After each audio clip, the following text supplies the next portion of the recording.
What's up, guys? Welcome back to another video, like our first proper video in like 9 months. Okay, I know it's been a long time. I apologize. Do you at least enjoy the update? If not, well then, this is new to you.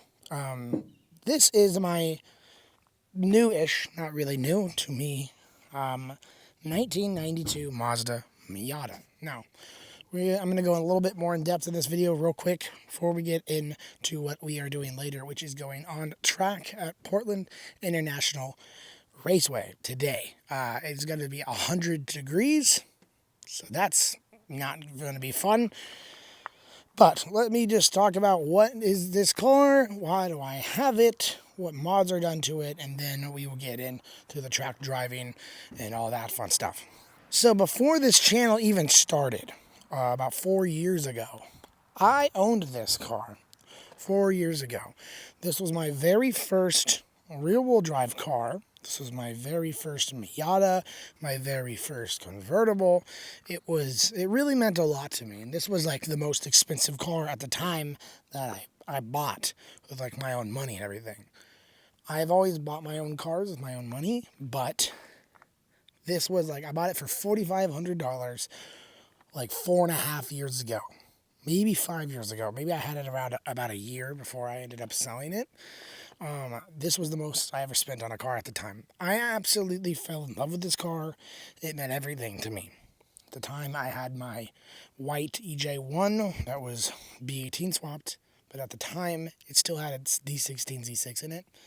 So that was my daily, and then this was my little track car. I've never taken it to the track. This is going to be my first time, and I'm so excited. But this car was the very first time I ever went autocrossing with, and I think I have like a video or some pictures I'll put like here.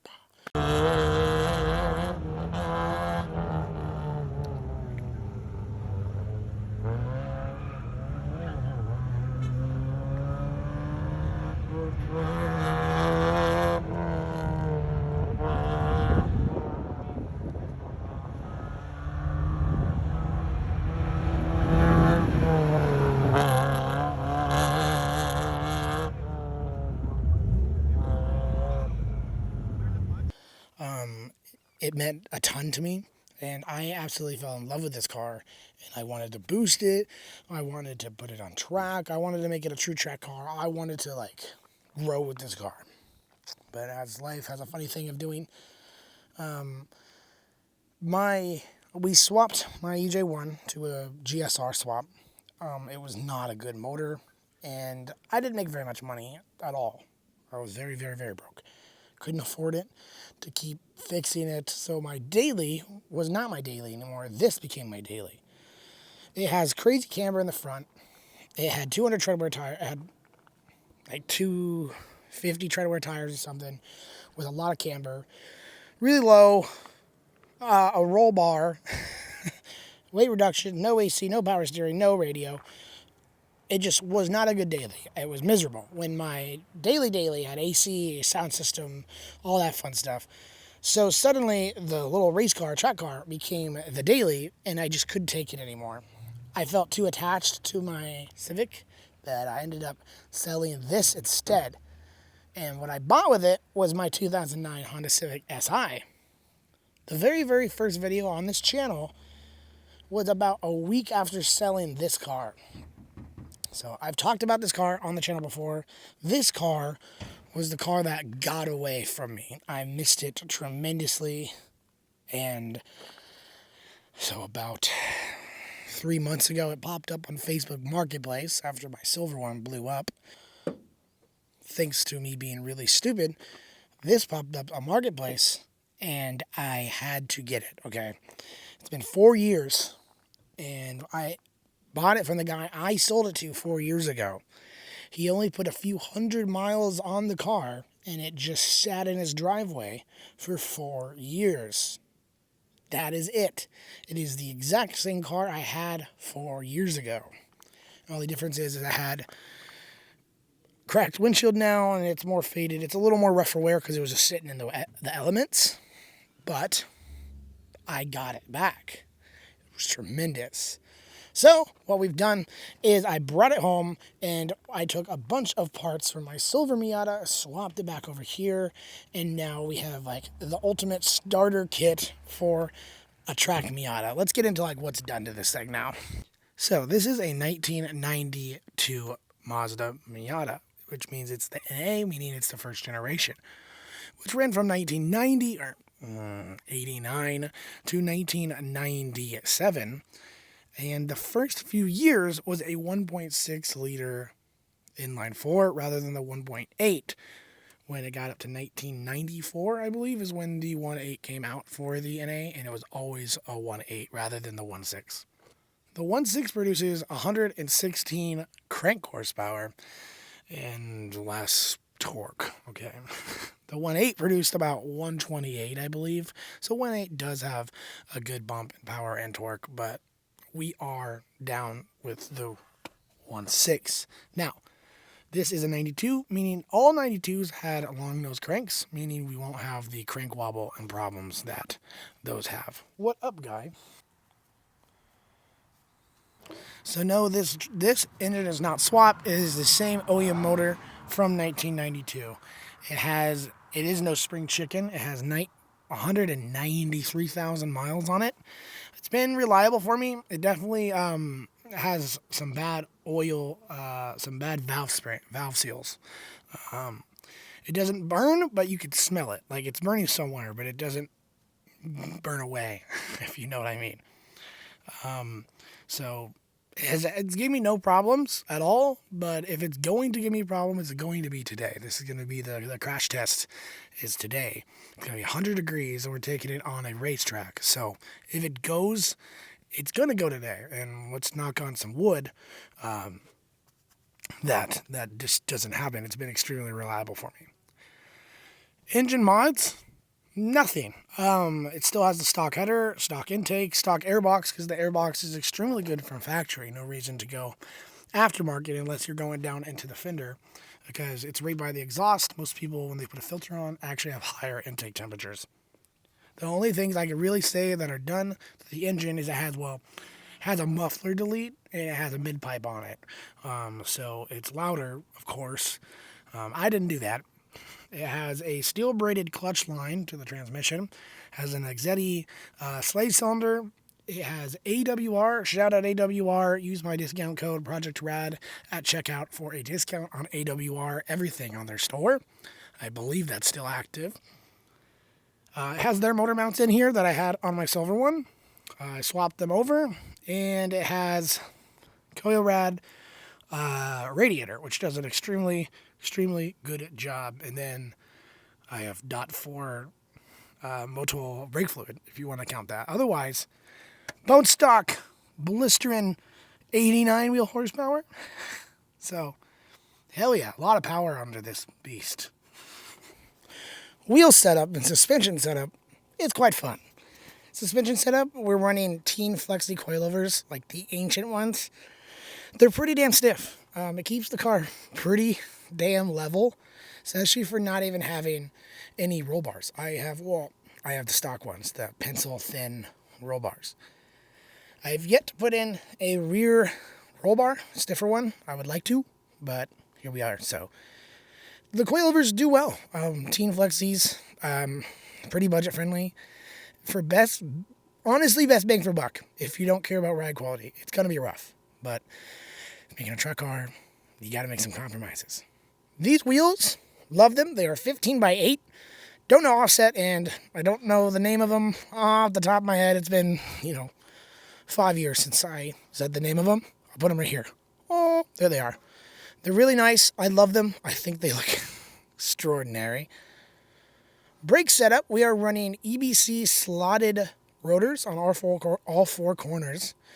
We are running 4 stainless steel brake lines. We are running EBC yellow stuff pads on the rear and Hawk DTC 60 pads in the front for track driving. I would have liked to have done the rear too, but kind of ran out of time and money. So yellow stuff pads are staying on the rear, but we do got some nice Hawk pads on the front. And we also got our beautiful V730 200 tread wear tires, brand new. I've only driven on them just like very, very, very, very little. So they are fresh. They are nice. I've never driven on a 200 tread wear like this, so I'm really excited to see how they perform. I've heard good things about the V730s. These are a 205/50 R15. The interior, we got custom gauges from Rev Limiter, Adam on Instagram. Go to him, he's amazing. We got our nice little short shifter, Miata Roadster short shifter from, you guessed it, my silver Miata. Got a nice little phone holder so we can record our time today. And no soft top on the back. We got a roll bar, and we got our nice fire extinguisher to keep us safe. Also hard top, if you didn't notice, with plexiglass rather than glass, because, weight reduction. P.S. This roll bar is not a hard dog roll bar or anything that you could just buy. This is a custom welded roll bar from a shop local in the area. So it is actually welded to the body. It is actually a usable roll bar. It's good. A couple other things I want to add is we do have an APR performance rear wing. Is it going to do much? I don't know. Honestly, I kind of think so. There's some pretty high-speed corners at the end of the track, for example, 10, 11, 12. I think having some rear downforce for those corners will actually be a benefit. It's not just for looks. It should actually do something. And it is bolted into the trunk as well. It's not just sticky tape. Some people think that's sticky tape. No, it's just mounting tape, right? Just to keep it from scuffing up my trunk. But it is mounted to the trunk. It is nice. Also have a TFF rear bash bar. That is for the jack point because it makes the rear have an easy jack point. Extremely nice. I've been meaning to get a rear bumper to cover it, and I've also been meaning to get a front bash bar as well for an easy jack point on the front, but it just hasn't come to happen yet. Also, two things I forgot to mention. This exhaust is custom, so it's not like you can just go buy one. But don't worry, you're not missing out. It's not like an amazing exhaust. I would like to get another one at some point. But frankly, I just love the way this exhaust looks from the rear. You won't be able to see it right now. Too much shade, but it looks nice. But the other thing I forgot to mention is this does have Flying Miata's Happy Meal kit. So it has the Stage 1 clutch, and it has a lightweight flywheel as well. So we got our short shifter, we got our lightweight flywheel, heavy-duty clutch, or heavier-duty clutch. We got cooling mods. So hopefully today she will do good. We got brand new tires, good brake pads, new fluids, nice red line fluid for the transmission as well, and the diff. So, supposedly we should be set and ready to go. It's just gonna see if this old little abused car could make it through this really hot day. If it wasn't so hot, I wouldn't be as concerned. But we're gonna do this thing, and I'm absolutely thrilled. It's a dream come true to be driving on PIR, and this car particularly. When I thought I lost this car forever, it's back in my life, and I'm about to race it on Portland International Raceway. Let's do this. I do want to say, goals, I want to be a 1 minute, 42 second run. I don't want to make my goal too lofty for especially the first time. I think talking to other guys that's driven Miatas and knows the track, 142 should be a reasonable goal. Now, I did make a bet that I could beat a 140 at a 139.999. If I don't, I buy dinner. But, yeah, I'm probably going to be buying dinner, so... I will see you guys at the track, and I'm going to be a lot more nervous. See ya. So as normal, I'm a terrible YouTuber, terrible at catching any sort of film at all. I get there, and we get there late because traffic is absolutely terrible.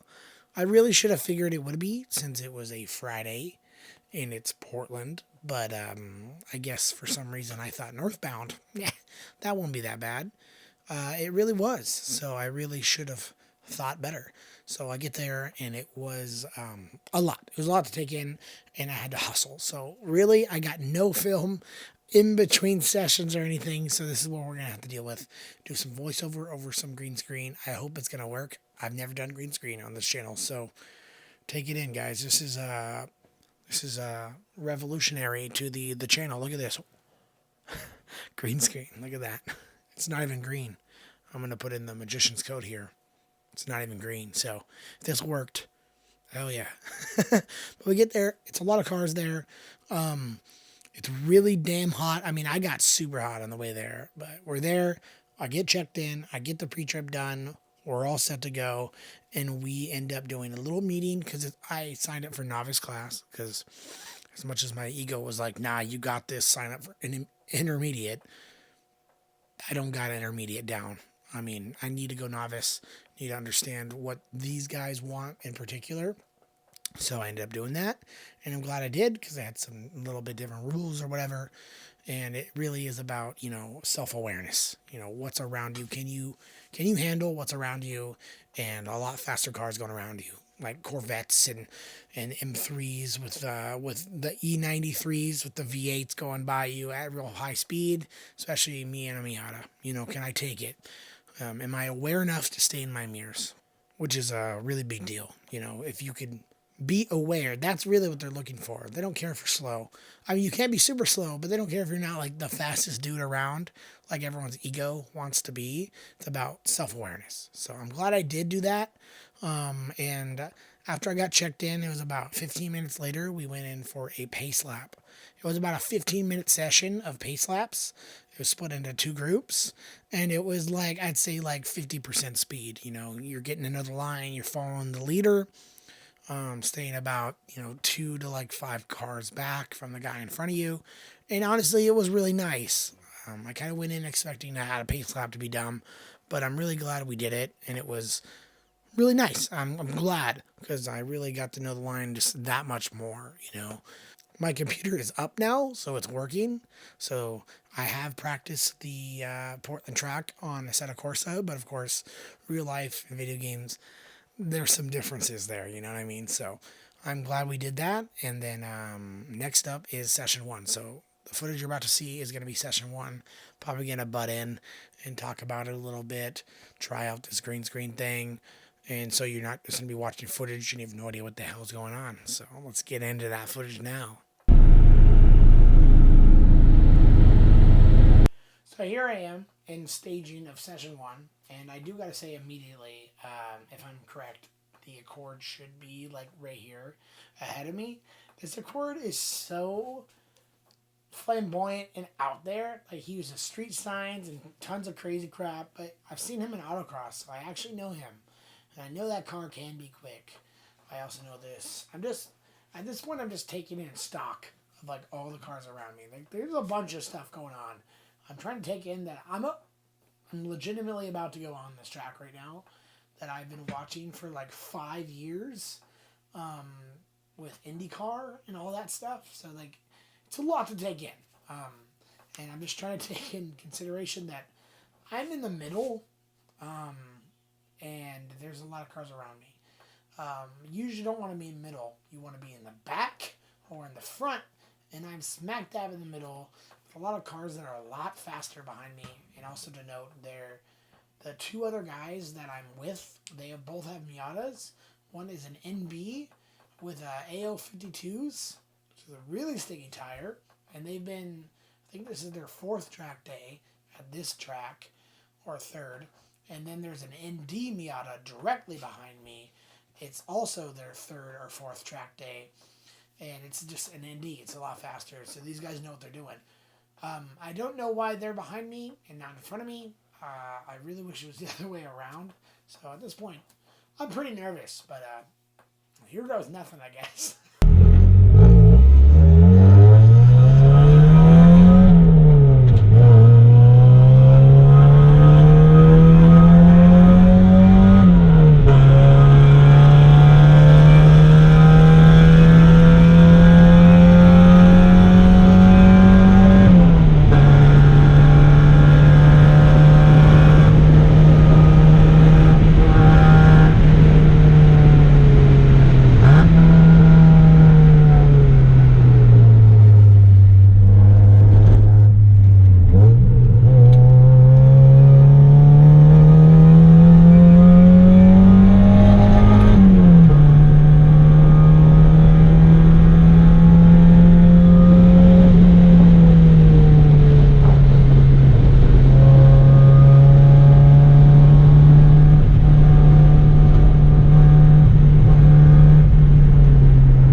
this point, you've probably seen in my mirror, if I'm doing this right, forgive me, this is my first time with the green screen, or black screen, I should say. In my mirror is an ND Miata. It's a red one. My buddy, that they were supposed to be in front of me, but that didn't happen. I panic at this point because this is my first time on track in real life at a fast pace. And on track days, hot laps are very, very important, as I learned throughout these sessions. A lot of people crash, a lot of people do dumb things, which cause yellows. And yellows and having to pit is valuable time that you spend a lot of money to be here that you don't get anymore because an idiot decided to crash out. So these guys are hustling. And this is my first hot lap ever. Cold tires, cold brakes, cold everything. I'm terrified. And these guys are faster than me. What I totally forgot, and my brain just spaced, was the first lap is a yellow and no one can pass. So in novice group and I think intermediate group, you cannot pass unless you are in the passing zones.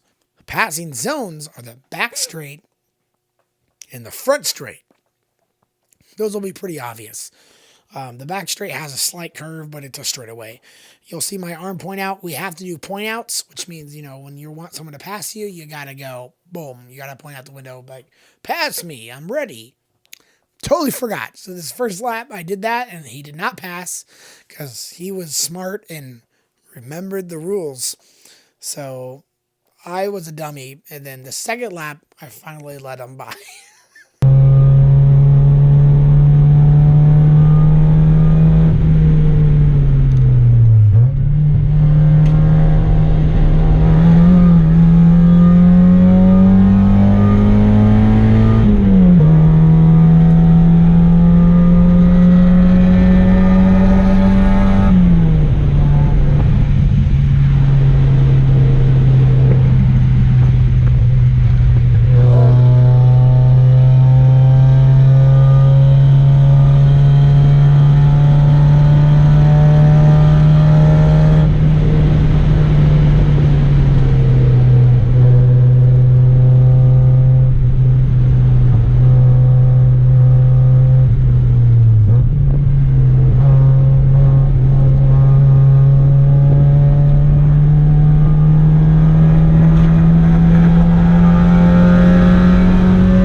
Two things I want to add right there. First of all, you may notice I was in third gear right there, and I thought about going to second, but I actually decided not to. I wanted to see how third gear would do, and I bogged tremendously. What we're about 3,000 RPMs, maybe a little less by turn 2 right there at that chicane.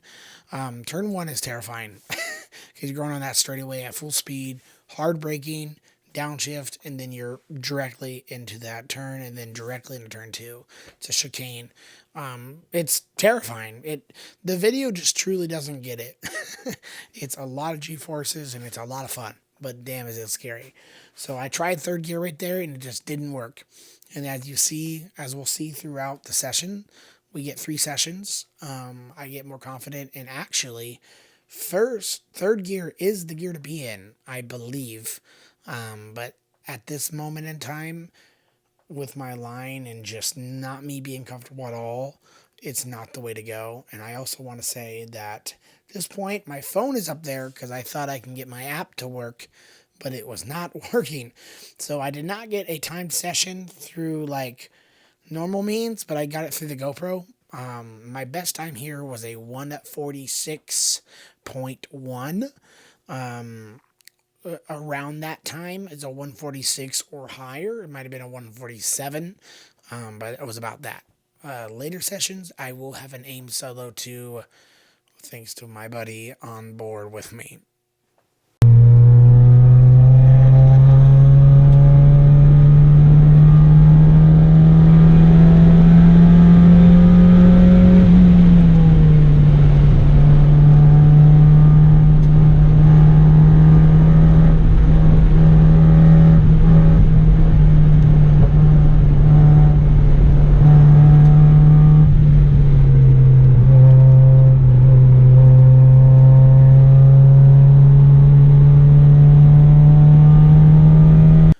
Real quick segment right there. You can first of all see all the Miatas in my mirrors, not right at this moment, but right before.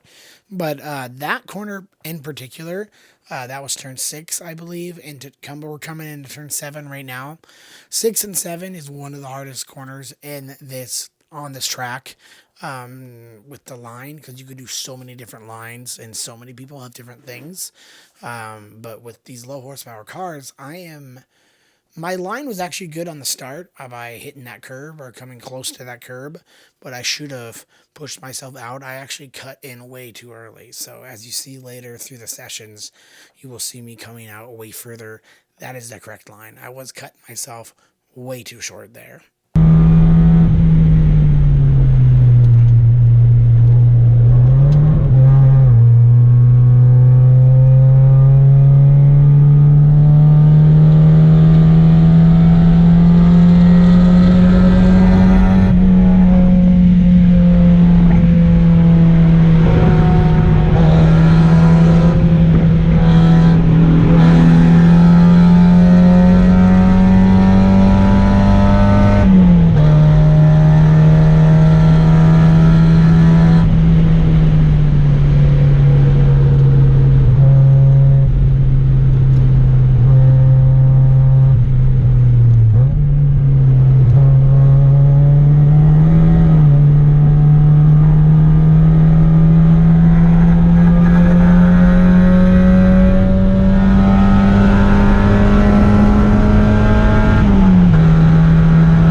So, 3 things I want to talk about with the line I just did in this straightaway to corner 1 that I will learn as the sessions go on.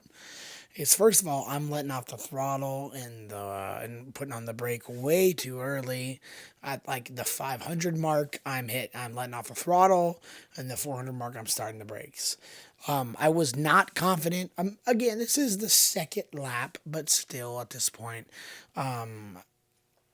I was not confident in the brakes whatsoever. This is the first time using hawk pads or track pads in any capacity, or .4 fluid by that fact. So I wasn't confident in the brakes. I wasn't confident in the line or the braking points. So I need to go way deeper in. I need to step on those brakes. I was only using them like half brakes, if that. And also, I need to run over that curb on turn 1 way more. I'm just barely hitting it. By session 3, you guys will see I am running directly over those curbs. You need to be eating those curbs if your car can take it to get a good lap. So, and I did go back into second gear, like I said. As you gain more speed, I don't think I'm going to need to do that. But I think next track day I will experiment going into second gear, even with a higher entry speed, to see if it's worth the effort. But we'll find out. I think for now, third gear, it's better with higher entry speeds. But yeah, I just wanted to mention that.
right there was actually a lot scarier than it looked. I lost the front end and the back end wanted to come out. I had to do a little correct.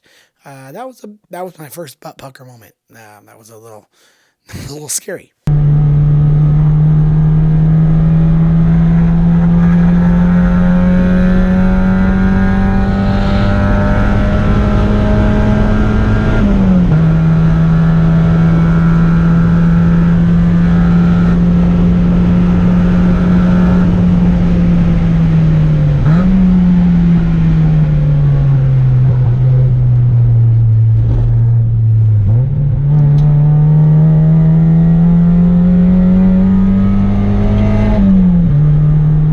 That last lap was actually my quickest lap of that session. That was the 146.1 or the 147.1, something around there for that one. And as you can see, right in front of me is the white Golf R that is on the side of the road.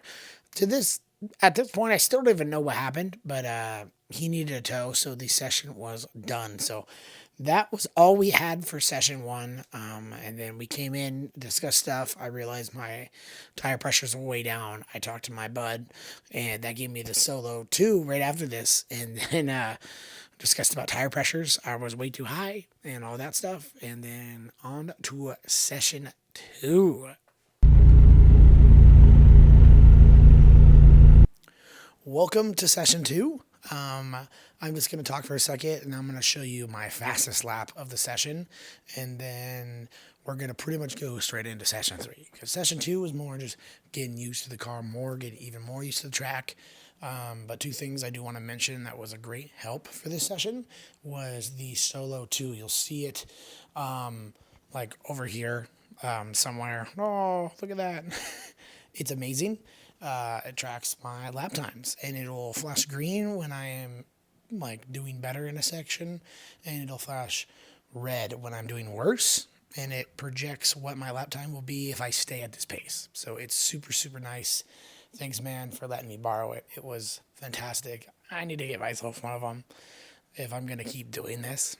But also, placement is huge. I'm no longer in the middle. I am pretty close to the front. There are 2 cars in front of me. One is a Porsche. I think it's a GT4. And then there's obviously the C7 Corvette in front of me. And they're both really fast. So they're going to take off the line, and they will not be in my way at all. Behind me, there's a Porsche driver, like a Spider, like a early 2000s Spider. And I'm not trying to hurt the man's feelings, especially if he watches the video, but he was not very quick. I think it was also his first time. So he seemed to be scared. So I had no pressure from the behind. I had no pressure in front of me, and I had clean track. So it was my time. I think my fastest lap was on the 3rd lap, because after that, brakes and tires started to get pretty hot since it was 100 degrees out. Remember that. So let's get rolling.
fast lap, a 1:44.9.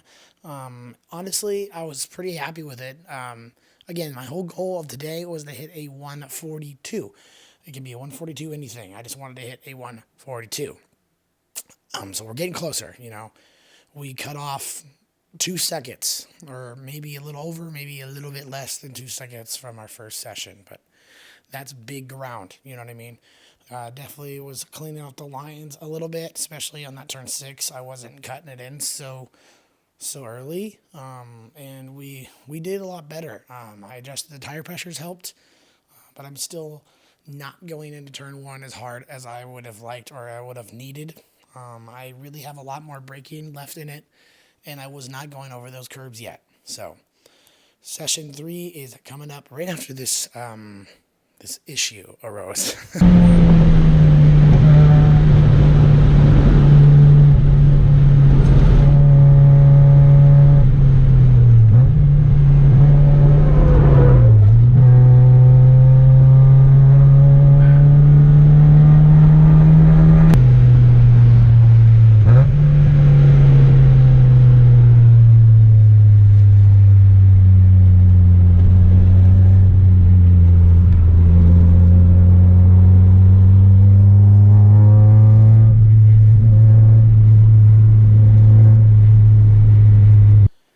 And as you can see, we had another issue where the session kind of got cut short because the first one, that Golf R, it needed to be towed back. So that session was done. We only had like 8 minutes out. They're 20-minute sessions. We only had 8 minutes the first time.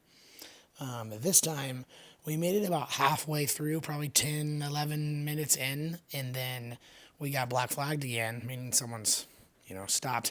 So we need to pit and go back to the grid to be sent back out. And anytime this happens, we're like, oh, come on, who is it? Who is it? And it turned out to be one of our Miata guys. It's one of my buddies. His crank position sensor decided to completely just go. So no more engine. It didn't run for a minute. He got it re-going and everything, but he needs to get that fixed with a new sensor. Even heat wrap it. It got too hot. It was the problem. So we did go back to the pits, and we got back out for about 2 laps, maybe 3, and it was crowded. There was a lot of cars around me, so I didn't pull any fast lap times or anything, but it was good just to get back out after that incident happened. So on to session 3, and this is the big one. I'm going to have some more footage for you and show you the fast lap.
that red Porsche up there that's like letting everyone by, like even though he's being really slow, like what a gentleman. Like this is what you're supposed to do, you know.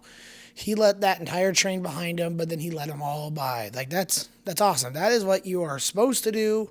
So good job, guy. Keep that in mind, guys. That is what you are supposed to do, okay? Keep that in mind for the next lap.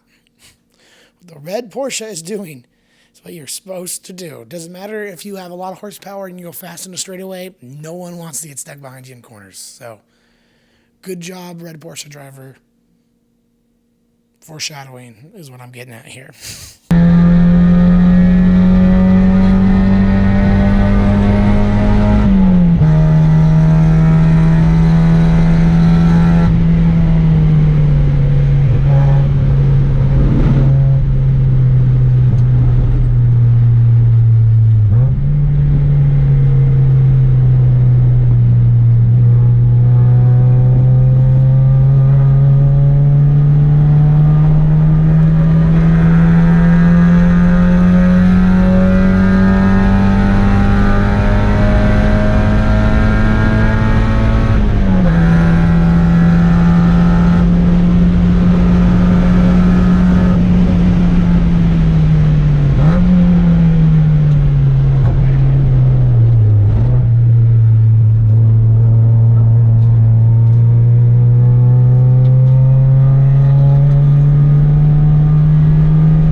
So at this point, I've been behind this Accord driver for a whole lap, and I have been on him the entire time, other than that front straightaway. Right after we passed the Porsche, I thought, you know, he's probably going to let me by on the front straightaway, and that didn't happen because it is a V6. It's a V6 Accord coupe, so it has quite a bit of power on the straightaways. So he just kind of rocketed forwards. That's why I kind of threw my arm up, but I was like, whatever. I'll just catch him on the corners and pass him on the back straight. I'll have him let me by there. So just keep that in mind. At this point, you know, I've been on him this entire time. I was giving him a little bit of space, but I've been on him. But, you know, I was expecting, awesome. Let me on by next time. So no harm, no foul, right?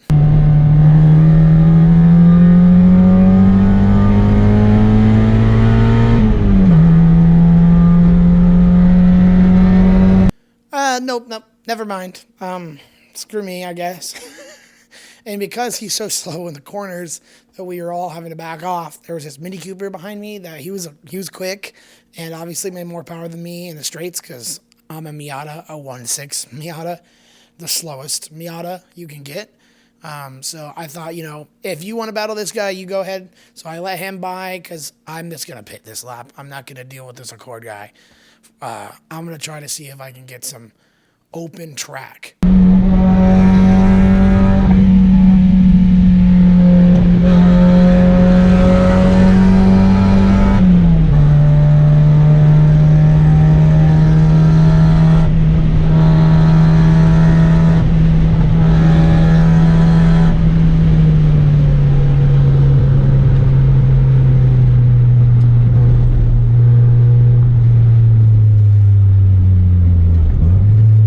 So here we are in the grid, in the pit area, and what you could do is you could just pull in there and say, hey, I want some extra space like I did, and they'll pull you out when there's some gap. Some people do a lot better than other people. This guy is an absolute legend. Shout out to this guy, giving me the biggest gap on the whole track probably. I mean, no one in front of me, no one behind me. It was perfect. So shout out to this legend.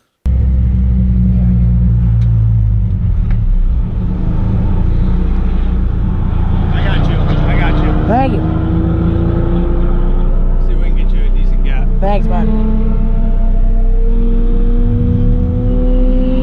Alright, this car you're clear, but I'll give it a second. Give it a second. Give it a Sounds good. That's pretty good. You can go for it. Thank you.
At this point, I am so nervous.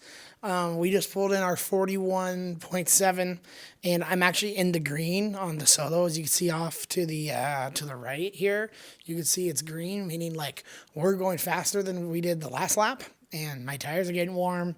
That Acura TL that flew by me in the first session ever, we're actually catching him now. So that's already how I know that I'm getting better throughout the day, is I'm catching people that were flying by me through the first sessions. So that's really awesome. But I'm catching him quick. I'm hoping I don't not actually run into him, but you know, I'm going to catch up to him where I have to slow down in 10, 11, 12. And I'm also just afraid because 10, 11, 12 is terrifying in this car, especially since I have no front downforce. Front end does get mighty light on these corners. So I'm feeling the pressure hard. I need to get these corners great, not lose any speed, be smoother than I was the last time, especially, and I can get better than the 141.7.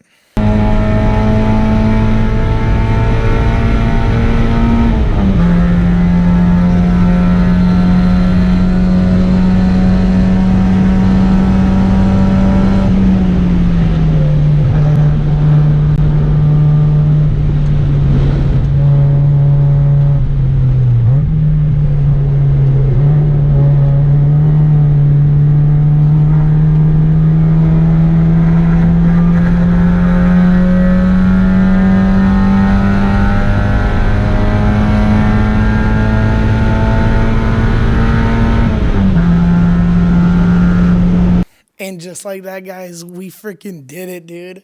We crossed the line at a 141.6. Oh, it was so great. It was so fantastic. We had a few more laps after that. But, you know, my tires are pretty hot. Brakes were pretty hot. So I just decided, okay, we'll just take it a little bit easy. Decided to cut down on the pace. I just wanted to stay with the TL. I was having a lot of fun driving with the TL in front of me, just kind of catching them, falling back, catching them again, letting the tires and the brakes cool down a little bit. But it was a lot of fun. Session ended not too long after that. It was such a blast. Yeah. I gave you a big one that last Yeah, that was fantastic. Okay. I hit my PB, thanks. Good shit, dude. What was it? 141. Good job, man. That's awesome. Hit it.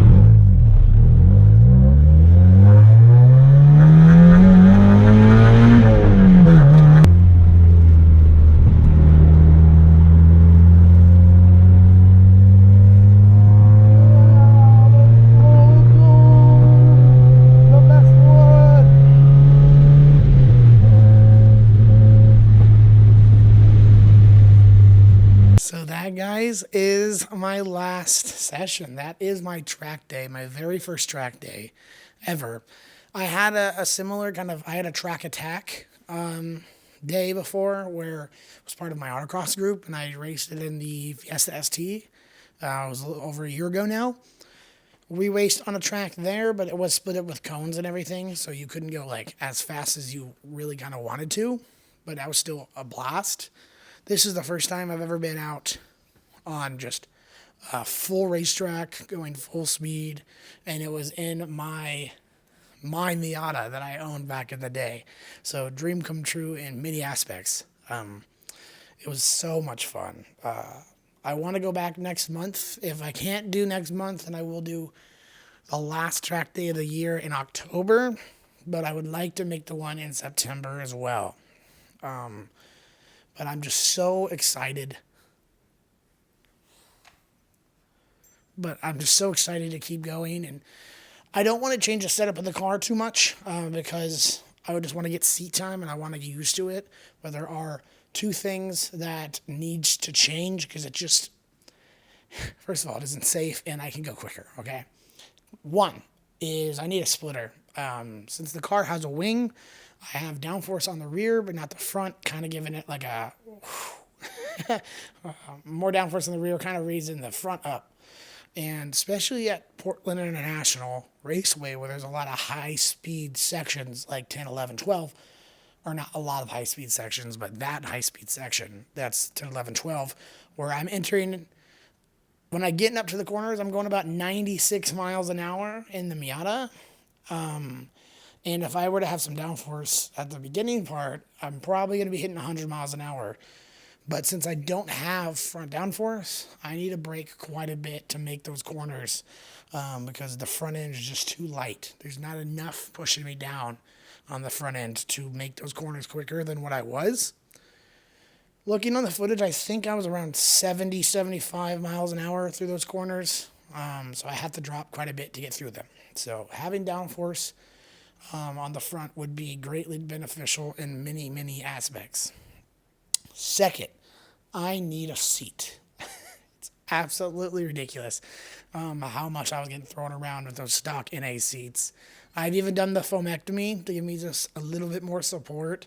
And it did a little bit, but man, I need to get an actual bucket seat for this car because it is not fun, especially as a fat man. We're a lot easier to roll. So for that, I hope you guys enjoyed. I'm back. This is a really long video. It took forever to edit. I hope the green screen stuff worked out. If it doesn't, I'm going to be real sad. But I'm going to leave you guys with a before and after of my fast laps. So I'm going to do a fastest lap in session 1 and a fastest lap in session 3 so you guys get to see the difference throughout the day from my 146.1 to my 141.6. So that's going to be really fun. Those are only a few hours apart and like not that many laps apart. So the gap is fun to watch. So I did that with my last track video in the Fiesta. So I want to keep the trend, from first session and that last session, comparing the difference. So hope you guys enjoyed this video. I'm so excited to be back. I'm glad to see you guys again. It's been fantastic. It's great to be talking to a camera again. I will see you guys in the next video. It'll probably be a review of some cars out in my driveway right now. I will see you guys in the next video. Stay rad and peace out.